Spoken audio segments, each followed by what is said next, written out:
Lorsqu'on reçoit un bienfait, il est normal de manifester sa gratitude, donc ses remerciements, envers le bienfaiteur. Mais la Torah ne désigne pas la gratitude en termes de simple remerciement, mais la gratitude, dans le langage hébraïque, se dit akaratatov, la reconnaissance du bien.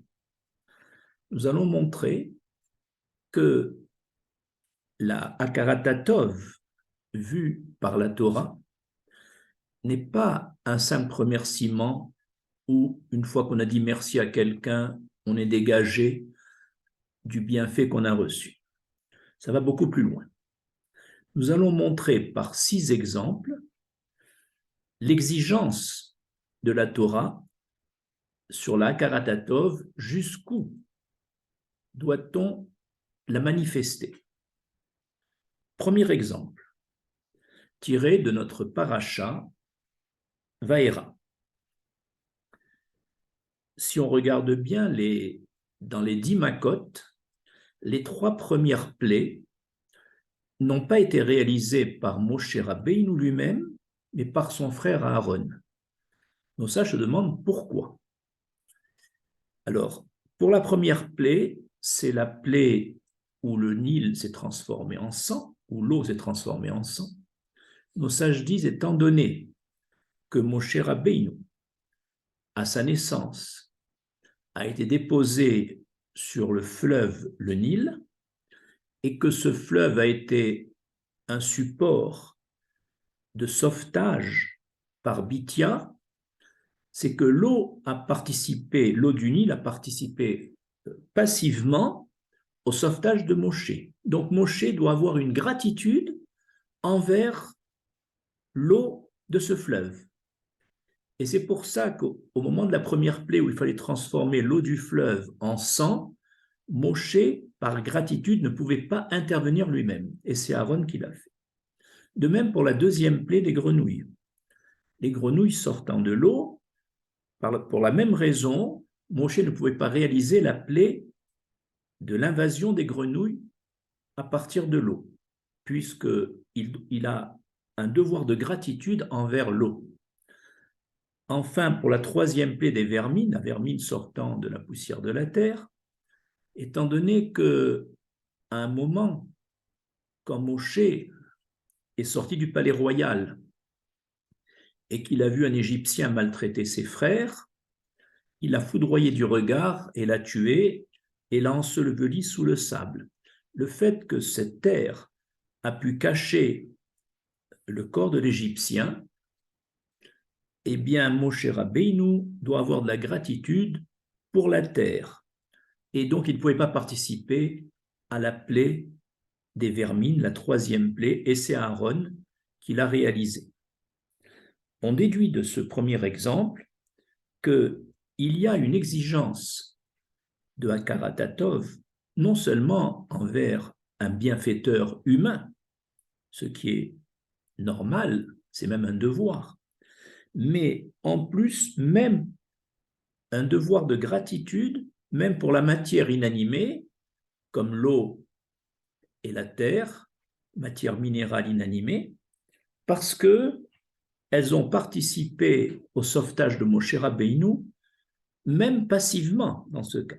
Voilà jusqu'où va notre gratitude. Deuxième exemple, c'est par rapport aux animaux.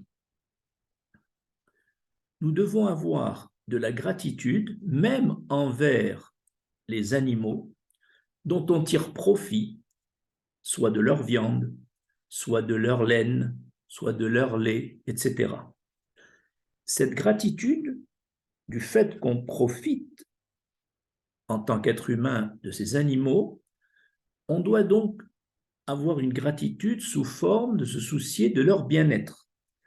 On en a une preuve de ce deuxième exemple lorsque Yosef est allé sur ordre de son père Yarakov s'enquérir des nouvelles de ses 10 frères, c'est d'ailleurs là qu'il va être pris et vendu. Yarakov dit une phrase étonnante. Il dit à Yosef, va t'enquérir du bien-être de tes frères et du bien-être du bétail qu'ils font paître. On ne comprend pas comment notre patriarche met au même niveau va t'enquérir de tes frères et de la santé de tes frères et du bien-être du bétail. Cette mise en parallèle dans le même verset des frères et des animaux du bétail nous montre qu'il y a une obligation de gratitude non seulement envers l'homme, on doit se soucier du bien-être de l'autre, et même de gratitude envers les animaux dont on doit se soucier du bien-être parce qu'ils nous font profiter de leur viande, de leur laine, de leur lait, etc. Troisième exemple d'illustration du principe de jusqu'où va la Hakarat. Il s'agit de l'exemple de Moshe Rabbeinu. Lorsque Moshe Rabbeinu a dû fuir et est allé chez Yitro, l'ancien conseiller de Paro, pour se réfugier chez lui, avant d'arriver chez Yitro, dans le pays de Midian, tout près de chez Yitro, les 7 filles de Yitro étaient venues puiser de l'eau. Et au moment où Moshe arrive au niveau de ce puits, les 7 filles de Yitro sont sur le point d'être lynchées parce que leur père Yitro est en voie de conversion. Moshe Rabbeinu a pu sauver de ce lynchage, donc de la mort, les 7 filles de Yitro, qui vont annoncer à leur père qu'un homme les a sauvées, et c'est là que Yitro accueille le bienfaiteur Moshe Rabbeinu et l'héberge pendant plusieurs années. Et lui donne sa fille Tzipora en mariage. Mais au moment où Moshe, qui faisait paître le troupeau de Yitro, se trouve devant le buisson ardent, l'Éternel lui donne la mission d'aller en Égypte pour parler au Pharaon pour lui demander de faire sortir les béné Israël d'Égypte.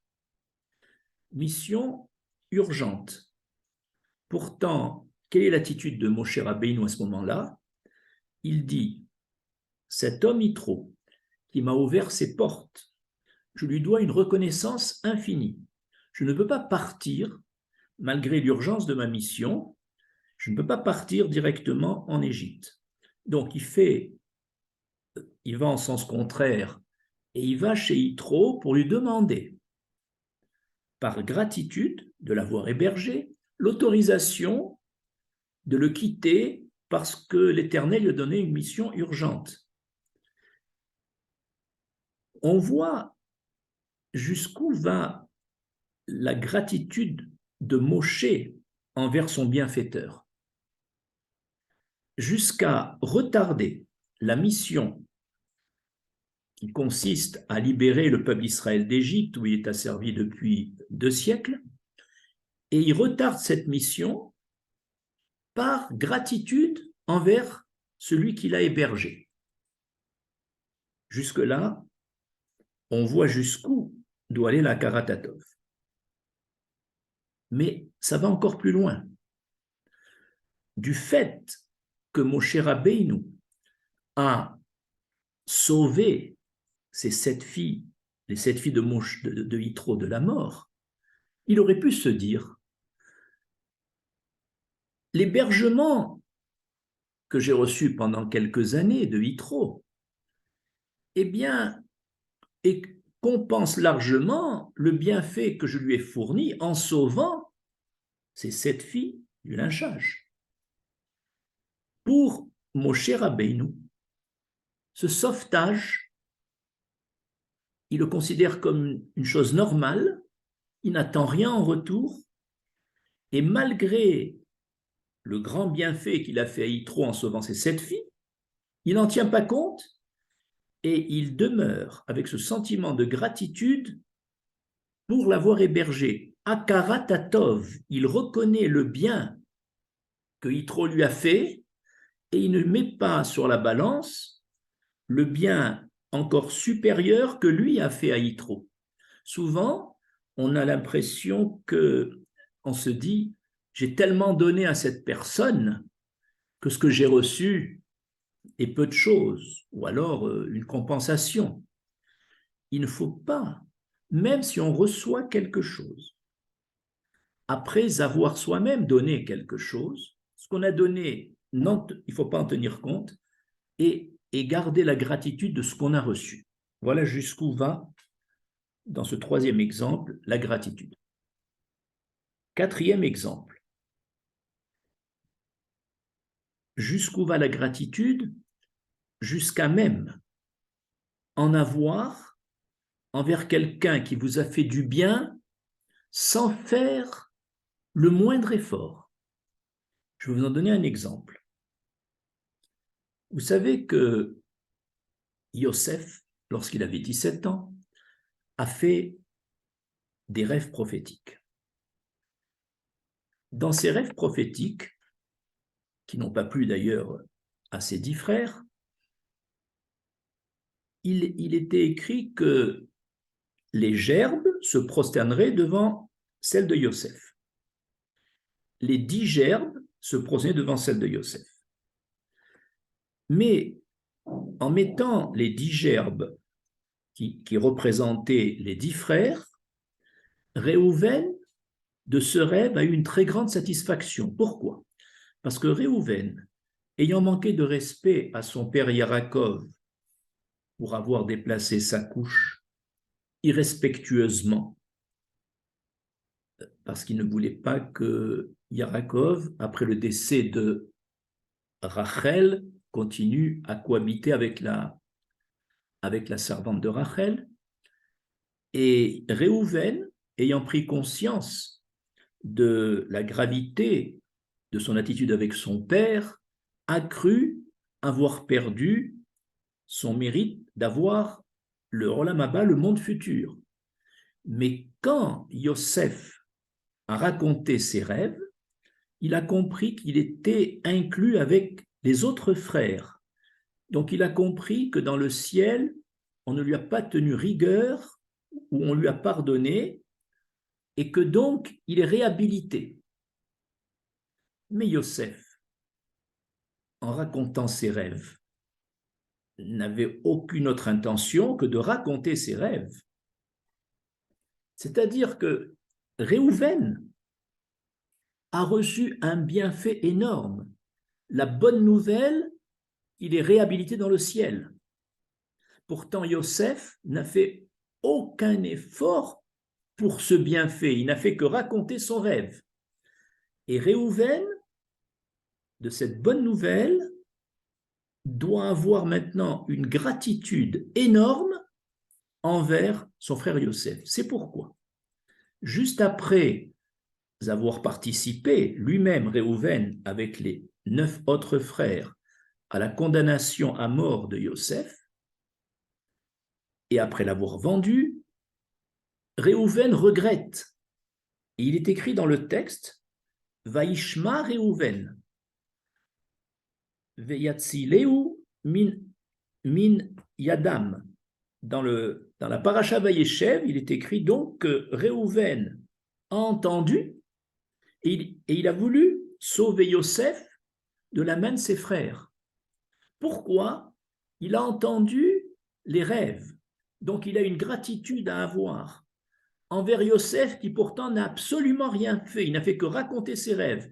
Mais par ce récit, Réhouven en a tiré une telle satisfaction de savoir qu'il est réhabilité qu'il doit une gratitude. Et c'est pour ça, malgré sa condamnation à mort avec ses frères, il a cherché à sauver Yosef. Voilà jusqu'où va la gratitude. 5e illustration jusqu'où va la Karatatov. Le Talmud Yebamot, à la page 63, raconte que Rabbi Chia avait une femme qui le tourmentait, qui le contrariait du matin au soir. Il demandait un plat, elle en faisait un autre. Il lui demandait un plaisir, elle ne le satisfaisait pas. Et pourtant, Rabbi Chia offrait chaque semaine un cadeau à son épouse. Son collègue Rav a dit un jour à Rabbi Chia, « Je ne comprends pas, ton épouse te contrarie du matin au soir et tu lui offres un cadeau chaque semaine. » Réponse de Rabbi Chia, il dit, « Moi je vois essentiellement dans cette femme tout le bien qu'elle me fait malgré les contrariétés que je reçois. Elle élève mes enfants, elle prépare les repas, elle m'évite de pécher, etc. Donc, je dois reconnaître le tov qu'elle me fait malgré les contrariétés. » Voilà une belle définition de la Karatatov. Quand on a devant nous à la fois des éléments négatifs et positifs, c'est-à-dire qu'on reçoit du bien d'une personne, mais en même temps, cette personne vous contrarie ou vous fait du mal, il faut mettre le zoom sur le tov. Eh bien, Rabbi Chia a bien compris cela, que on doit avoir de la gratitude envers son épouse, même si elle vous contrarie du matin au soir, en essayant de voir le côté positif. Voilà jusqu'où va la Karatatov. Un 6e et dernier exemple de jusqu'où va la gratitude, c'est l'exemple de Abraham avec le roi Rog, le géant Rog. De quoi s'agit-il? Lorsque le neveu d'Abraham, c'est-à-dire Lot, a été fait prisonnier par les rois, qui est venu annoncer à Abraham Avinu que son neveu est prisonnier? C'est Rog. Et Rog dit à Abraham Avinu, il lui annonce que son neveu est prisonnier, mais il l'a annoncé avec une mauvaise intention. Il s'est dit, lui, Rog, qui avait porté les yeux sur Sarah, épouse d'Abraham, il s'est dit, Abraham va chercher à sauver son neveu, il va être tué dans la guerre avec les rois en voulant sauver son neveu, et moi ainsi j'épouserai tranquillement son épouse Sarah. Donc il avait de très mauvaises intentions. Cependant, Abraham, qui a su tout cela après, a porté de la gratitude à Rog pour lui avoir permis de faire du chesed. Un, de sauver Lot, ce qui est une forme de bonté, et deux, d'avoir sanctifié le nom de Dieu du Kiddush Hashem auprès du roi de Sodome, puisqu'il avait gagné cette guerre miraculeusement, et le roi de Sodome, impressionné, avait voulu lui donner tout le butin, que Abraham a refusé.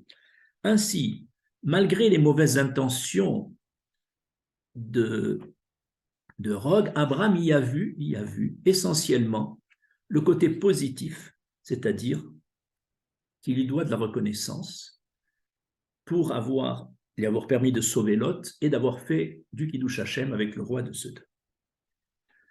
En conclusion de ce cours, je voudrais préciser que la Karatatov que l'on doit à son bienfaiteur, qu'il soit un élément minéral, comme on l'a vu, qu'il soit un élément animal, qu'il soit une personne, avec tout ce qu'on a vu, mais encore plus on doit avoir de la Karatatov envers son maître de Torah, envers nos rabbanim.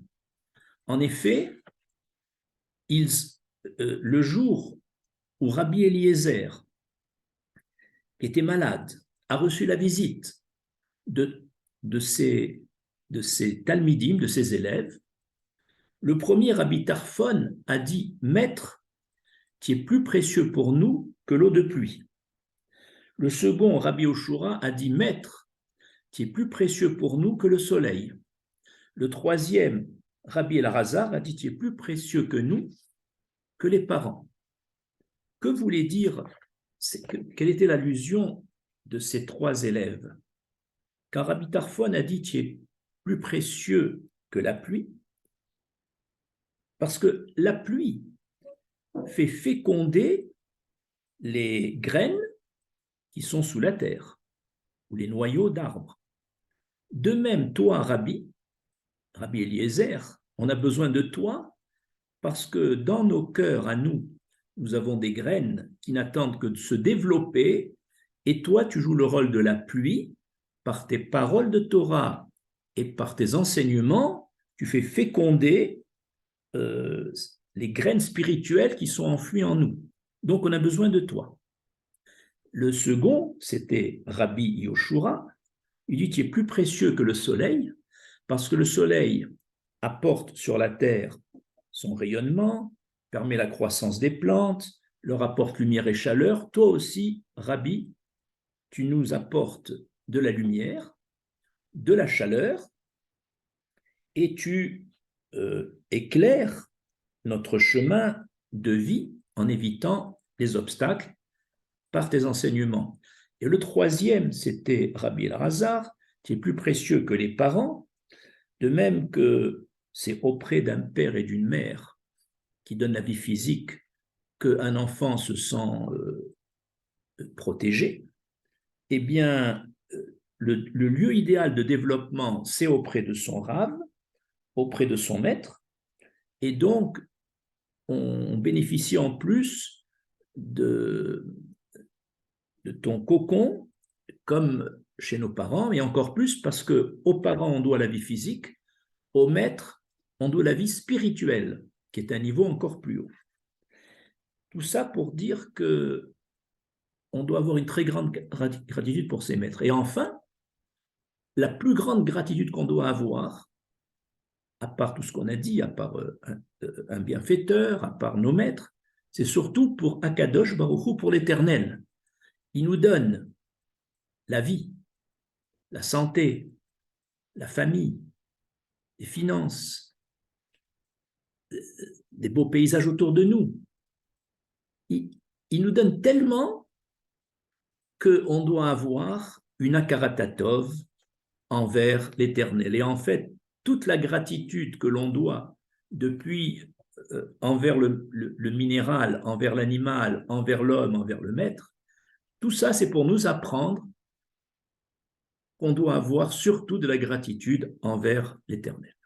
Je vous remercie.